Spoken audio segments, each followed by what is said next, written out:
Hello everyone, I am back with a new video. इस video में मैं आपके साथ शेयर करूंगी मेरी अंडमान ट्रिप के एक्सपीरियंसेस और स्पेशल मोमेंट्स। हम कोलकाता से पहुँचे वीर सावरकर इंटरनेशनल एयरपोर्ट में, जो है श्री विजयपुरम में, which is more popularly known as Port Blair, जो कि मेन गेटवे है हैवेलॉक आइलैंड्स तक पहुँचने के लिए। हमारा प्लान था पहले दिन ही हैवेलॉक आइलैंड्स पहुंच जाना, तो हम पोर्ट ब्लेयर पे रुके नहीं। एयरपोर्ट से कार बुक की और लगेज लेके सीधा पहुंच गए पोर्ट ब्लेयर जेटी में, which is also known as Haddo jetty. Ferry में ग्रीन ओशन, नॉटिका, मैक्रूज जैसे ऑप्शंस हैं। उनके वेबसाइट से भी बुकिंग होती है और बुक योर फेरी से भी हो सकती है। फेरी के टिकट प्राइसेस पर पर्सन अप्रॉक्सीमेटली 1200 से 3500 तक का होता है, बेस्ड ऑन आप कौन सा कंफर्ट क्लास चूज़ कर रहे हो। हैवेलॉक पहुंच के हमें बारिश मिल गई और मानिए वो भी बहुत ही खूबसूरत एक्सपीरियंस था। हम ट्रैवल की वजह से थोड़ा सा टायर्ड भी थे और बारिश की वजह से कुछ हो भी नहीं पा रहा था, तो हम थोड़ा सा होटल प्लासिड गार्डन में चिल कर रहे थे। उसके बाद जब बारिश कम हो गई तो हम थोड़ा सा बाहर निकले घूमने के लिए, एक्सप्लोर करने के लिए, और समझ में आया कि वहाँ पे ज़्यादा कुछ नाइट लाइफ वैसा है नहीं। पहले तो बहुत टेंशन हो रही थी कि अगले दिन भी बारिश ना शुरू हो जाए, और हम दोनों से रुका भी नहीं जा रहा था। तो हम अगले दिन सुबह सुबह चले गए वाटर स्पोर्ट्स करने के लिए। वो स्वराज द्वीप के ना फेरी घाट पे ही सारा पेमेंट का ऑप्शन, फैसिलिटी सब कुछ वहीं पे मिल जाता है। Snorkelling, scuba diving, parasailing, jet skiing, banana ride, sea walking जैसे ऑप्शंस वहाँ हमें मिले। लेकिन एज लिमिट और फिज़िकल फ़िटनेस के ऊपर भी डिपेंड करता था कि कौन सा वाटर स्पोर्ट कौन अवेल कर सकता है। This is just for information. अगर कोई ऐसा प्लान कर रहा है कि सारे वाटर स्पोर्ट्स व ट्राई करने हैं, तो आपको 25,000 रुपये पर पर्सन कैरी करने पड़ेंगे। वाटर स्पोर्ट्स के लिए जाना पड़ता है एलिफेंट बीच पे। मतलब वो जगह इतनी खूबसूरत है, इतनी शांत है, और वहाँ पे कोरल रीफ्स भी है। हम तो बोट पे गए, लेकिन वहाँ पे एक जंगल ट्रैक का ऑप्शन भी है, अप्रॉक्सीमेटली 2.5 किलोमीटर का।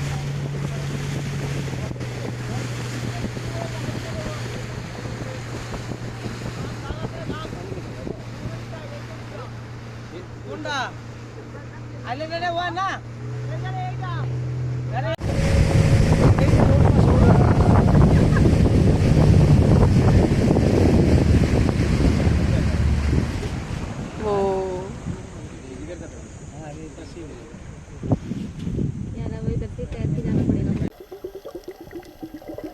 शुरू में ही हमने कर लिया स्नॉर्कलिंग। कोरल रीफ्स और मरीन लाइफ को बहुत नज़दीक से देखा, and it was such an amazing experience for us.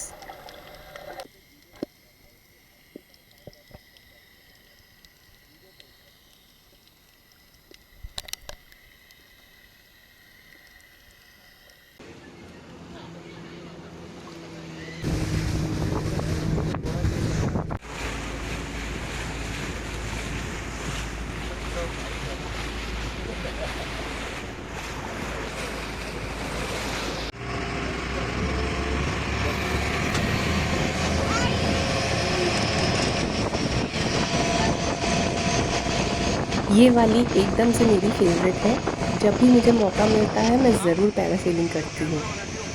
नीले समंदर के ऊपर नीले आसमान में पंछी की तरह उड़ना, ये एक्सपीरियंस ना किसी को एक्सप्लेन नहीं किया जा सकता, बस फील की जा सकती है। और हर किसी को ना लाइफ में एक बार पैरासेलिंग ज़रूर ट्राई करनी चाहिए।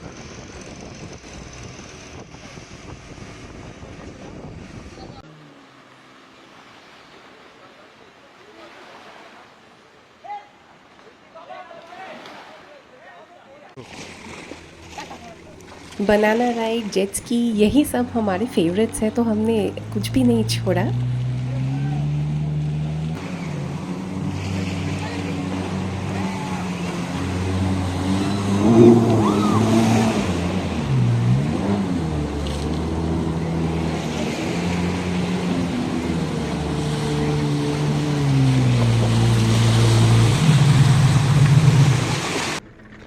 सारे सारे वाटर स्पोर्ट्स कर लेने के बाद ना हम बीच पे ही मतलब खेले, पानी में डूब के बैठे रहे। कभी बीच पे जाते हैं ये सब नहीं करते ना, थोड़ा सा इनकम्प्लीट लगता है।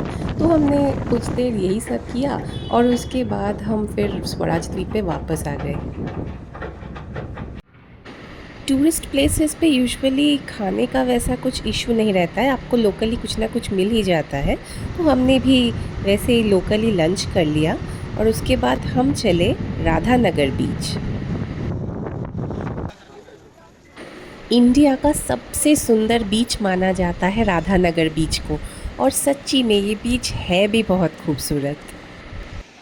राधानगर बीच पे सनसेट देखना हमारी लिस्ट में था और सामने से देखकर समझ में आया कि ये इतना पॉपुलर क्यों है।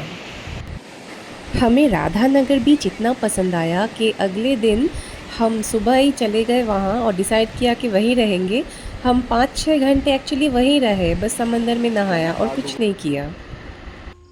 ये दिन बहुत ही खूबसूरत था, रिलैक्स्ड था, और रात को भी हमने ज़्यादा कुछ नहीं किया, बस एक डेट प्लान किया with a really nice dinner.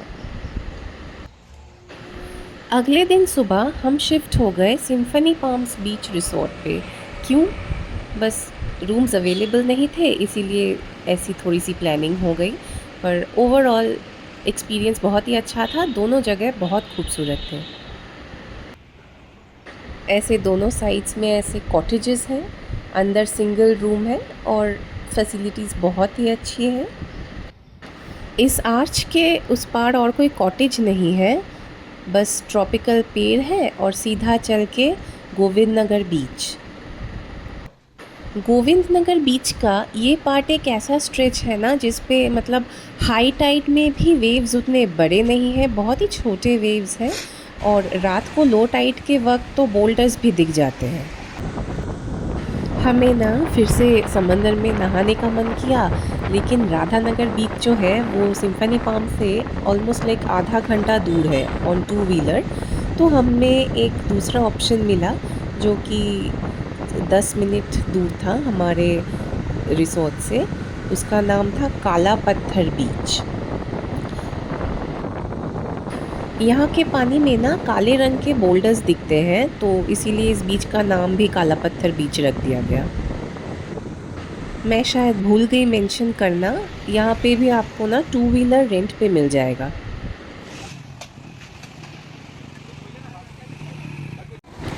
ये काला पत्थर बीच राधानगर जैसा उतना बड़ा नहीं था, लेकिन ये भी बहुत ही सुंदर था।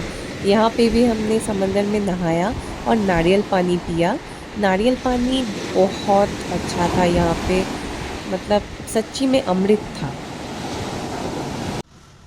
हैवलॉक आइलैंड का चैप्टर तो ख़त्म हो गया और उसके बाद हम निकले पोर्ट ब्लेयर के लिए, क्योंकि वहाँ हमारा एक दिन का प्लान था because of flight timings, and also हमें काला पानी प्रिजन भी देखना था। हैवलॉक से पोर्ट ब्लेयर तक का सफ़र ग्रीन ओशन के फेरी में हुआ। फेरी का एक्सपीरियंस भी आपको अच्छा ही लगेगा, डांस, फूड, म्यूज़िक, हर तरह की फैसिलिटीज़ अवेलेबल है। रैंडम इन्फॉर्मेशन, 3 नाइट्स 4 डेज़ का अंडमान ट्रिप हमें लगभग 40,000 रुपये पड़ा पर पर्सन। इसमें फ़्लाइट टिकट्स, फूड, फेरी, होटल सब कुछ इंक्लूडेड है। वाटर स्पोर्ट्स भी, इसके ऊपर भी आप जा सकते हैं, इससे थोड़ा सेव भी कर सकते हैं। यहाँ पे 2 और आइलैंड्स भी हैं, नील आइलैंड्स और रॉस आइलैंड्स। अगर आपके पास एक दिन एक्स्ट्रा वक्त रहता है तो आप ये 2 भी प्लान कर सकते हैं। जेटी से हम सीधा पहुँच गए पियरलेस रिसोर्ट पे। वहाँ पे हमारा एक दिन का प्लान था। ज़्यादा कुछ वहाँ पे करने को है नहीं, बस वो काला पानी सेल्युलर जेल हमें देखनी थी और बस आसपास का इलाका हमने एक्सप्लोर किया। पियरलेस रिसोर्ट के बाहर कॉर्बिन कोव्स बीच का एक स्ट्रेच आता है जिस पे वैसा कोई एक्टिविटी अलाउड नहीं है, बस शोर पे बैठने की इजाज़त है। पोर्ट ब्लेयर में हमने थोड़ी सी शॉपिंग की, काला पानी प्रिजन विज़िट किया और बहुत सी खूबसूरत मेमोरीज़ के साथ वापस आ गए।